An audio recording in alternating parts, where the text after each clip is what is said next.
የኢትዮጵያ ኦርቶዶክስ ተዋሕዶ ቤተክርስቲያን የመስቀል አሰራር ከሌሎች የሚለየው ዲያቆናት መስቀል ይዘው የማይባርኩበት ሚስጥር ይሄ ያስኩት ክፍሉ ምሰሶ ሕገ ልቡና ነው። ሕገ ልቡና ነው። የቆመ ምሰሶ ልባችን ውስጥ የተጻፈ ሕግ ነው። ግዕዛን ነው። አይምሮ ጸባይ ነው። ይሄንን አስቀድሞ ሰጥቶናል እግዚአብሔር። ለዚህ ነው የኢትዮጵያ ክርስቲያን ትለያለች ከሌላው ምላችሁ። ለዚህ ነው ይሄ ሕገ ልቡና ነው። ከመቼ እስከ መቼ የነበረውን የሚያሳይ ነው። ሕገ ልቡና የምንለው አዳም ከተፈጠረበት ጀምሮ ሙሴ ኦሪት እስከተሰራችበት ድረስ ሕገ ልቡና ነው። ከዛ ቄሱ ስልጣነ ክህነት ስላለው ታቦት መንካት ይችላል። ዲያቆን ታቦት መንካት አይችልም።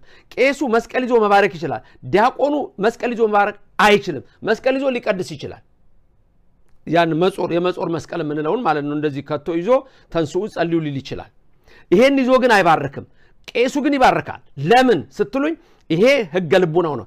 ይሄ ምልክቱ ታቦት ነው።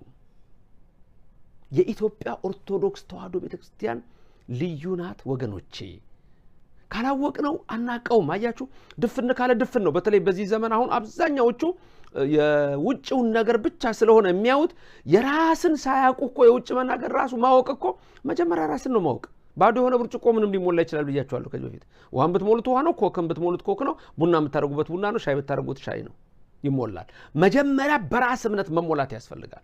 ለዚህ ነው ብዙ ሰዎች ድሮ ጀምሮ ውጭ ሀገር ሄደው የሚማሩ ሰዎች ትንሽ የሆነ ነገር ሲያደርጉ ታዋቸዋላችሁ፣ ወይ ሲያናንቁ ታዋቸዋላችሁ፣ ወይ ደግሞ ይሄ እኮ ዝም ብሎ ነው የኛ ቤተክርስቲያን እኮ ዝም ብላ ነው እንደው ከሁሉ የተለየች ነች እያሉ የሚሉ በጳጳሳት ደረጃ ነበሩ። ዛሬም ድረስ አሉ ብዙ ጳጳሳት የኢትዮጵያን ቤተክርስቲያን ሳይለወጡ መለወጥ ብለው የቤተክርስቲያኗን ስርዓት ታቦቱን ጽላቱን አውጥቶ የትም መሄድ የለብንም እዛ ጴንጤ ቸርች ሄደን እዛ አይደለም የምንጋፋው እዚሁ መለወጥ ነው ብለው በፕላን የመጡ ሰዎች አሉ።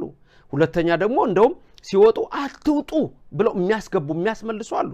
ተመለስና ግባ እያሉ ተመልሰ ገብተው ውስጥ ሆነ 10 ሰው ብትበርዝ ነው የሚሻለው። 10 ሰው እንደዚህ ነው እየተሰራ ያለው። ብዙ ሰው ግን አልገባውም። አንዳንድ ልጆችም የገባቸው አልመሰለኝም። ገና ዝም ብለው ሌሎቹም የተነፈሱትን ብቻ ሲያስተጋባው ያለሁኝ። ጥንቃቄ ያስፈልገዋል ክርስቲያኖች። ኦርቶዶክስ ተዋሕዶ ቤተክርስቲያንን ልወቅ ካልክ እወቅ።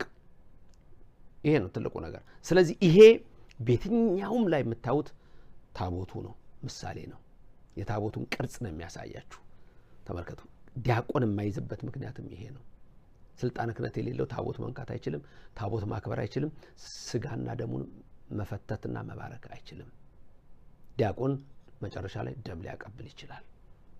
እሱ ነው ደግሞ ትምህርቴን ጨርሳችሁ ስሙ። አደራ በተለይ መልስ ለመስጠት የምትሞክሩ ሰዎች ትምህርት ለምን ቁርጥ አድርጋችሁ ስትቆራርጡ የሰው ልብ ስትቆራርጡ አይቻለሁና እግዚአብሔር ይቅር ይበላችሁ። ስለዚህ ተመለሱና በደንብ ስሙት። ትምህርቱን ሁሉ ጊዜ ማስተምረውን ትምህርት በደንብ መስማት። በችኮላ አይሆንም። የእጁ ችኩል ቀንድ ይነክሳል ነው የሚባለው፣ መከራ ውስጥ ይጥላል። ስለዚህ አስተውሎ መሄዱ በጣም የሚደገፍ ነው። እቺ የታቦቱን ምልክት የምታሳይናት ሕገ ኦሪት ነች።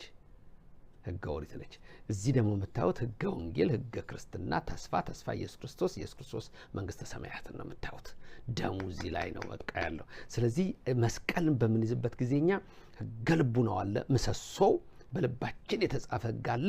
እዚህ ሕገ ኦሪት አለ፣ ከብሉ እየመጣ ታቦታችን አለ፣ እዚህ መስቀል አለ። የኢትዮጵያ ቤተክርስቲያን ታቦት